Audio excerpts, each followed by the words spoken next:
যে আল্লাহ পাকের জিকির যত বেশি করবে সে আল্লাহ পাকের মারিফত তত বেশি উপলব্ধি করবে, আল্লাহকে পাবে ইনশাআল্লাহ। আর এই জিকির করার জন্যে অজুও শর্ত নয়, জানেন? আল্লাহর জিকির করার জন্য কিন্তু অজু শর্ত নয়। আপনি মনে মনে চলতে ফিরতে অলওয়েজ সুবহানাল্লাহ, আলহামদুলিল্লাহ, আল্লাহু আকবার, লা ইলাহা ইল্লাল্লাহ, আস্তাগফিরুল্লাহ করতেই থাকতে পারেন। কষ্টের কিছু আছে?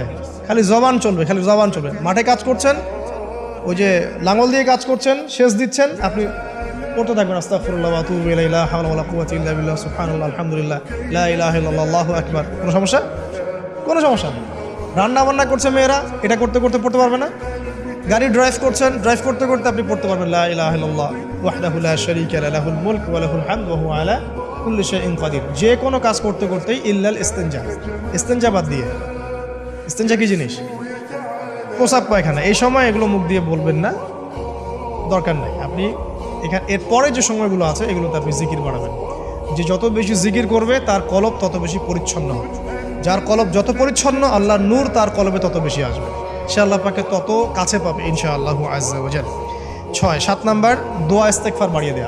আল্লাহর কাছে বেশি বেশি দোয়া করতে হবে। দোয়া বাড়িয়ে দেন।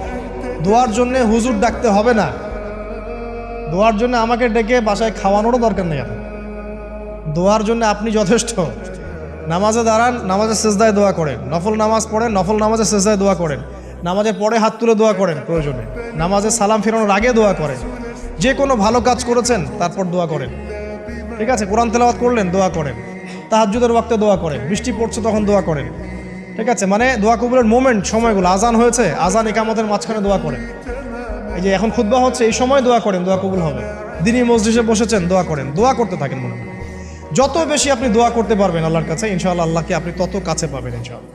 এটা আল্লাহকে পাওয়ার অন্যতম মাধ্যম। এবং ইস্তেগফার, ইস্তেগফার মানে কি? তওবা করা। আস্তাগফিরুল্লাহাল্লাযী লা ইলাহা ইল্লা হুয়াল হাইয়ুল কাইয়ুম ওয়া আতুবু ইলাইহি। এটা বেশি বেশি পড়বেন। দিনে কমপক্ষে 70 বার বা 100 বার পড়ার চেষ্টা করবেন। আল্লাহ পাক তৌফিক দান করুন। কয়টা বলেছি ভাই? 7টা। আচ্ছা, 8 নাম্বার হচ্ছে সদকা করা। সদকা, দান সদাকা আল্লাহর কাছে খুব বেশি পছন্দের।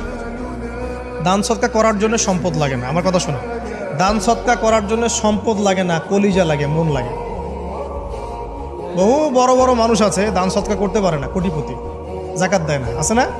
আর বহু গরিব মানুষ ভ্যান চালায়, কৃষিকাজ করে, দেখবেন 100 টাকা দান করে দিল। মন থাকতে হয়, মন, কলিজা বড় থাকতে হয়।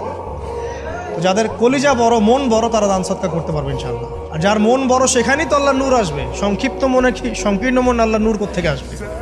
কথা বুঝতে পারেন নাই? তো দান সদকা বাড়ান। আপনি 1 টাকা দান করেন, 5 টাকা দান করেন, হালাল রিজিক থেকে 1 টাকা দান করেন, সেটা আল্লাহর কাছে অনেক বেশি পছন্দের। একটা হাদিসে নবী সাল্লাল্লাহু আলাইহি ওয়াসাল্লাম বলেছেন, হালাল